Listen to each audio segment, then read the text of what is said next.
믿음의 삶. 갈 바를 알지 못하고 나아갔으며. 히브리서 11장 8절.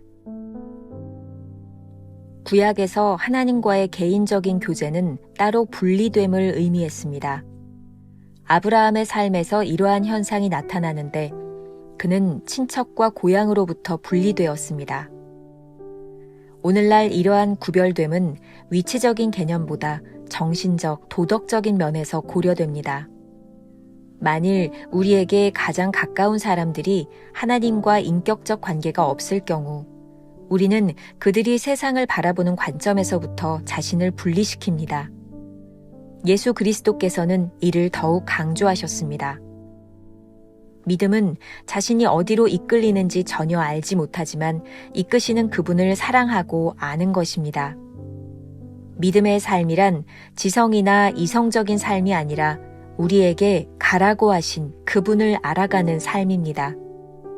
따라서 믿음의 뿌리는 그분을 아는 경험적, 인격적 지식에 있습니다.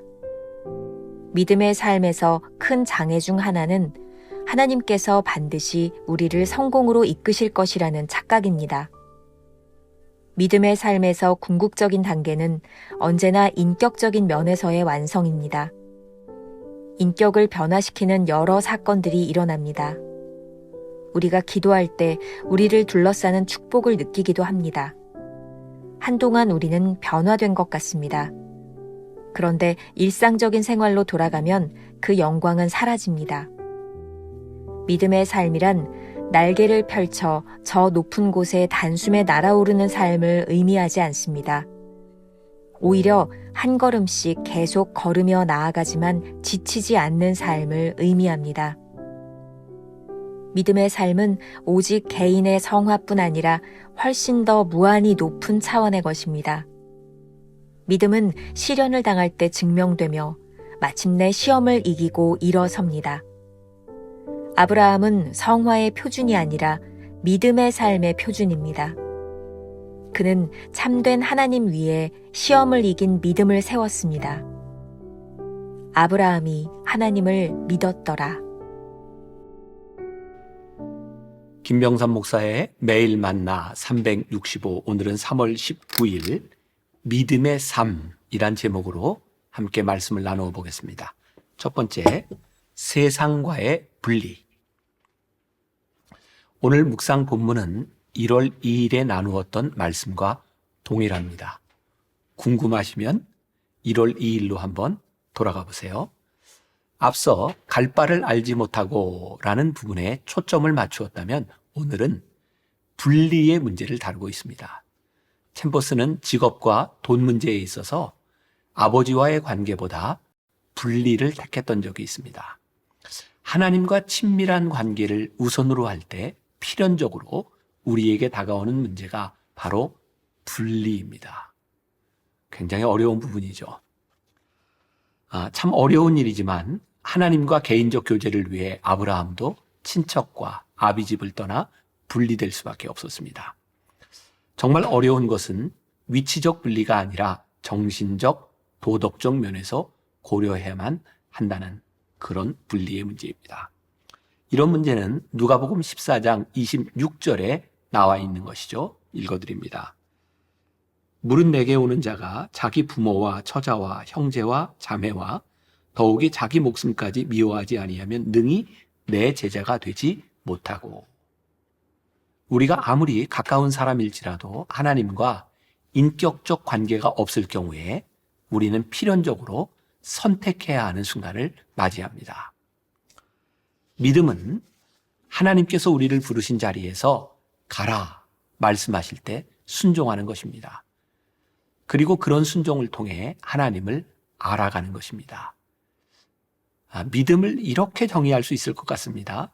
순종의 과정을 통해 하나님을 알아가는 것이 믿음의 여정이다. 다시 한번, 순종의 과정을 통해 하나님을 알아가는 것이 믿음의 여정이다. 그런데 챔버스가 이렇게 말을 합니다. 믿음의 삶에서 큰 장애 중 하나는 하나님께서 반드시 우리를 성공으로 이끄실 것이라는 착각입니다.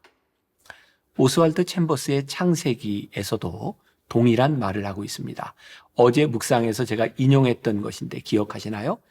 영적인 삶에서는 좋은 자리에서 더 나은 자리로 나아가고 더 나은 자리에서 최선의 자리로 나아가는 것이 아니다. 영적인 삶에서 우리가 나아가야 하는 대상은 오직 한 분이시다.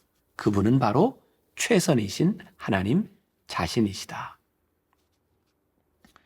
믿음의 삶이란 세상과 분리되어 하나님께로 나아가는 것인데 우리는 세상의 성공을 지렛대 삼아 점점 더 높은 자리로 나아가려고 합니다. 이렇게 점점 더 높은 자리로 나아갈수록 하나님과 우리 사이의 거리가 멀어진다면 얼마나 불행한 일일까요? 믿음의 가장 큰 장애가 바로 이런 신앙의 오류, 즉 성공의 자리에서 하나님을 확신하는 것입니다. 하나님의 관점은 우리가 서 있는 자리가 아니라 관계에 있다는 것을 꼭 명심하십시오. 그러니 하나님과 우리 사이에 장애가 되는 것이 있다면 그 어떤 것도 분리하려는 각오가 되어 있어야 합니다. 우리가 기억해야 될 한 줄 노트. 믿음의 자리로 한 걸음 더 나아가기 원한다면 세상과 한 걸음 더 멀어져야 합니다.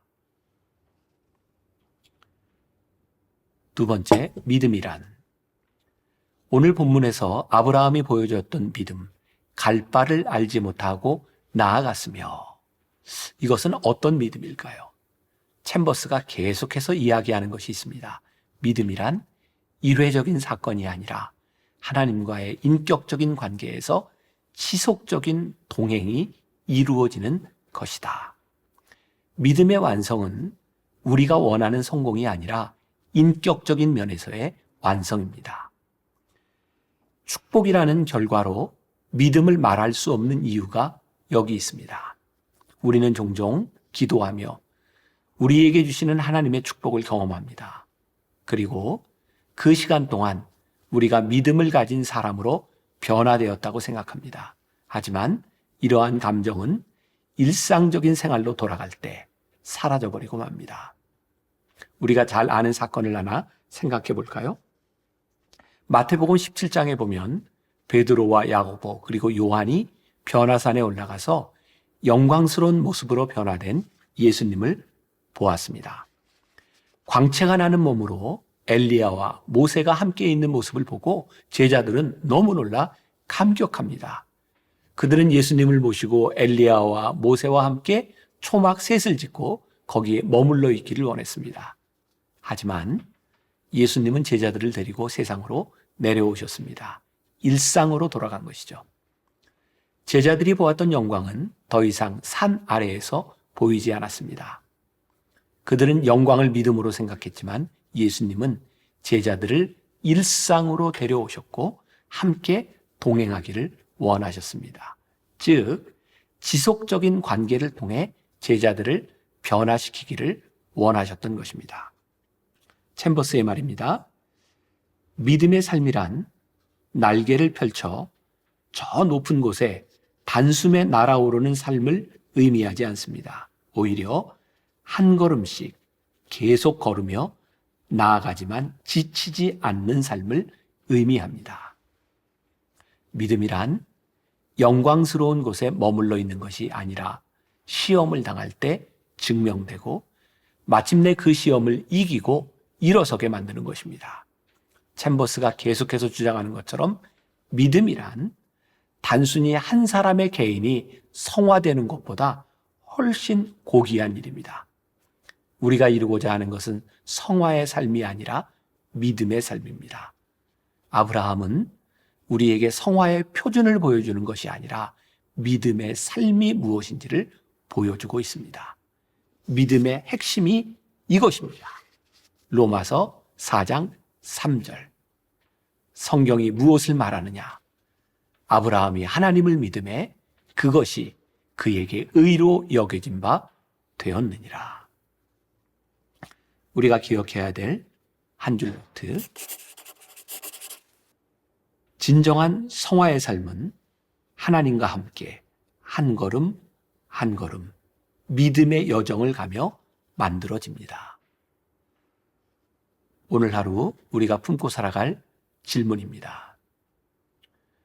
오늘 우리가 믿음으로 단 한 걸음을 내딛는다면 그것은 여러분들에게 무엇일까요? 기도하겠습니다. 하나님, 오늘 우리가 믿음을 생각합니다. 믿음은 주와 함께 한 걸음 한 걸음 내딛는 것이요, 주와 함께 동행하는 것이 믿음임을 깨닫습니다. 우리가 원하는 축복을 얻는 것이 믿음이 아니라 하나님과 온전한 관계 속에 살아가는 것, 그것이 믿음임을 고백합니다. 주님, 오늘 우리들 가운데 이 하루 내가 믿음의 삶을 살기 위해 내딛는 그 발걸음이 무엇인지를 생각하고 고민하고 결단하는 주의 백성들이 되게 하여 주옵소서. 예수님의 이름으로 기도했습니다. 아멘.